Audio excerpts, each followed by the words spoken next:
Hey, what is up, you guys? Yes, today I'm just kidding. I'm a big fan of conspiracy theory videos. They have become something of an anomaly on the internet as of late. And now that we live in a world where everyone can post things online, there's a lot of crazy stuff out there. And I thought I would talk about my favorite conspiracy theories and ones that I haven't seen really on the internet. Now, I haven't thoroughly investigated whether or not anyone else has talked about these. Some of them are fairly new and from things that I watched a lot, so I feel like they're not very common conspiracy theories. With that being said, today I'm gonna be talking about conspiracy theories specifically about childhood television shows. Real quick, if you enjoyed this video and want me to talk about more conspiracy theories, make sure that you tell me in the comments below and give this video a thumbs up just to let me know. Okay, so the first conspiracy theory that we're going to talk about is about the show ScoobyDoo. Now, there have been many versions of this show, ranging from like my parents' generation to when I was growing up. I know that they've done movies.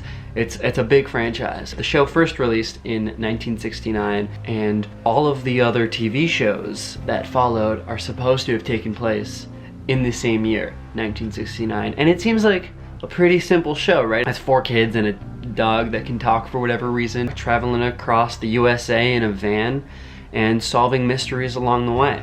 But according to one theory, there's a little more going on. Have you ever wondered where these kids are going? They just seem to be aimlessly driving across the US. One theory says that they're all driving north to Canada to escape the Vietnam War draft. Now, I know it sounds a little far-fetched, but 1969 was when the Vietnam War was going on. And there was a ton of protests and riots to that war. Tons of people lost their lives to that war. And a lot of young people were being drafted against their will. And if you look at the characters in Scooby-Doo, it's not hard to see why they would want to escape the war. I mean, take Shaggy and Scooby. I mean, obviously Scooby's not going to be recruited, he's a dog. But Shaggy is clearly some sort of stoner dude who just wants to sit around and eat, and is far too terrified of everything to want to join the war. He would not last 5 minutes getting shot at when he's terrified of dudes dressed up as ghosts. And Velma, I mean, she's super smart and has strong moral values, so I don't think it's a big stretch to look at her as a rebellious, anti-war protester. Fred and Daphne are a little more of a stretch, I think, because Fred seems like a pretty level-headed, regular leader type guy. He seems to really have no reason to want to run away. But if something like his draft number had just been called, I kind of understand why he would take ship and just leave. And Daphne, I mean, they were clearly together, and so they just both decided together to get the hell out. So if that was the case, then all the mysteries they're solving along the way are really just diversions on their way to Canada. I don't know, I mean, I never thought about where they could be going or why they're solving mysteries. It just kind of seemed like they just wanted to do it. But having it be about the Vietnam draft, that makes sense to me. There was never an explanation for that. So, I mean, it's more than we ever got from the writers. I believe it. This next theory is about Fairly OddParents. So if you haven't seen the show Fairly OddParents, it's basically about this kid who has this terrible sort of home life where his parents are very oblivious to his problems, and he has a babysitter that's really mean to him, and a really creepy teacher, and it's just his life isn't that great until these fairy godparents show up and start granting him wishes. And basically in every episode, he's just making more wishes that change his life for the better. So the theory here is that his Fairly OddParents, Wanda and Cosmo, he actually made them up. I mean, there's a lot of signs that he might have been going through some sort of abuse. And to cope with that, he came up with these 2 mystical figures that will help him immediately, with the snap of a finger, get rid of so many of his problems. But if you look at his life, I mean, he's clearly got these very bad parents who are completely oblivious to this babysitter that has physically abused him, like tied him up amongst other things, and kind of tortured him. There's this very creepy teacher who's obsessed with Timmy, and some theorists think there might be some sort of abuse there, I don't know. And he's a very not confident kid, so it's fair to say that he wouldn't want to speak up about these kinds of things and just kind of internalize all of these problems.